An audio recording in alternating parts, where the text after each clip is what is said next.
John, let me ask you, you did part of your training in Wisconsin in a human pathology department, Yeah, didn't you? yeah. And there was an incident with a human heart where you were asked to bring a human heart out of a cadaver, is that correct? No, I don't remember that, but I remember the time that they brought in just an arm for autopsy. Mm-hmm. And so said, Gorham, figure out what's wrong with that arm. And I said, yeah, I'm a very low one on with the group there, and so I picked around the arteries and the veins and the nerves, and I said, what should I do with the arm? He says, well, throw the arm into the incinerator. So I threw it into the incinerator. Like we had a big incinerator at the vet school, but this was fairly small.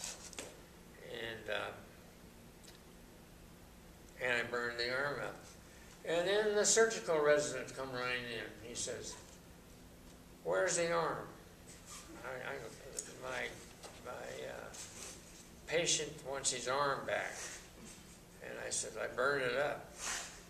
And I figured there's going to be a lawsuit again, but no, there wasn't, because I said, I'll tell you what I'll do. I'll put the arm's ash, I put any ashes in. I scooped it out of the incinerator and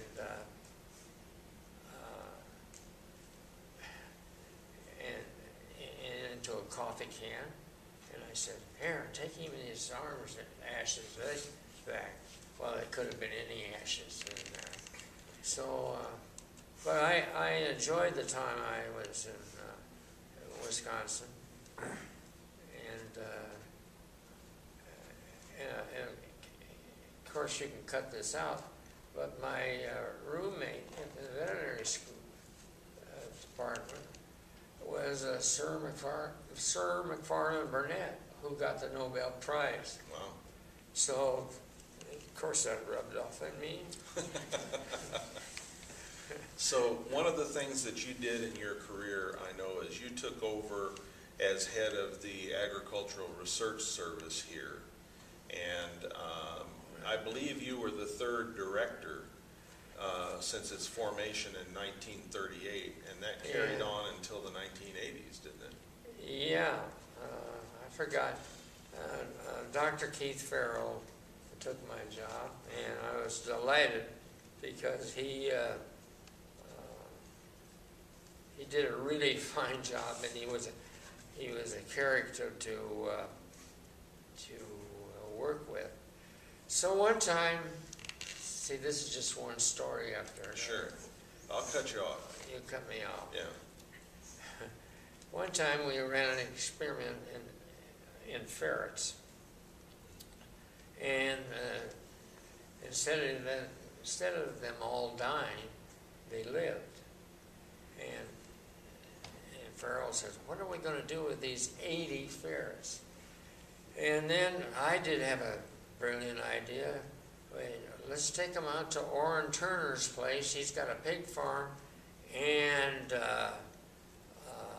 we'll just release him out there because he's got a hell of a lot of rats, and the ferrets will get the rats. Well, so we took them out there, the dumbest trick we ever did. And we released them, and there were ferrets running, there were rats running, and there were pigs running. Everything was running out there. But afterwards, those ferrets came into town, and they were they went everywhere, those ferrets. And one of them was kind of sad, got into an old guy's chicken house and killed all his chickens. Well, Farrell and I, of course, bought him, replaced all the chickens. But they got into Mrs. Insinger's place too, which is, he was head of animal husbandry. We were a little worried about that. But that was the life of in the ferrets. John, I'll ask you, if you had your career to do all over again, is there anything you'd do differently? No, I wouldn't. I couldn't practice because I wasn't good like Robinette. And there isn't anything I wouldn't do differently. Mm-hmm. It's fun to do research, and if you can find out something new, and we did find out a disease called Aleutian disease of ink, which was a big one. We found the cause of that, and there's no treatment. But that was an important disease. How'd you decide to become a veterinarian? Oh, well, you really want to know? Well, I came over here in the fall of 1942, and I had to take, nowadays you have to take a big test to get into school. Well, in those days, you took a test to stay here. You were here, they accepted you, and now they took a test. They gave me a test.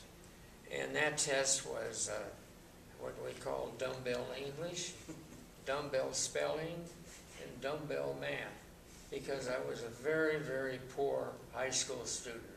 I didn't do anything, and the reason I came to college was to play freshman basketball. So now I passed those tests, and I was going with Mary Ellen too. Things were heating up a little bit. Yeah. So I was in a fraternity, going with Mary Ellen, and playing freshman basketball. Right. Very busy. Now, jump ahead to about December, and I met one of my buddies downtown, and he says, "What's your major?" And I said, "Wildlife management." He says, "Oh God, that's a bad major to have, because they're taking all the zoology majors in the Army at the end of January." And I said, "What do you think I ought to do?" And he says, "Well, just sign up for pre-veterinary medicine." Well, so I said to him, I said, "Well, what's a veterinarian?" Now, in January, You honestly asked that question? honestly asked that question, what's a veterinarian? And because I didn't know what they were. Now, so I signed up, and my draft board was really impressed with it. They were taking a lot of people, a lot of students, but they deferred me, and I went to veterinary school. Now I'm in veterinary school, and I don't know where in the hell I am. I mean, I don't know anything about veterinary medicine. And they gave me a sack full of bones. Mm-hmm. And said, "Learn these bones." And then I actually got interested in veterinary medicine. And that's the story. That's great, John. Over your entire career, what's been the most significant change as a veterinary researcher? Well, now they're, like Jack Alexander mentioned, it's the world of DNA. It's molecular biology, and I know Jack Alexander and Paul Clavin. Robinette. You know. Oh, Jack. Jack. Oh God, That's all right. Just tell me. Like That's Jack wrong. Robinette said. Jack Robinette. None of these guys, Robinette or Clavin or myself, couldn't operate in today's veterinary medicine research. I mean, it's the life of the DNA. I had some clever things to say. Oh, Well, we're running out of time.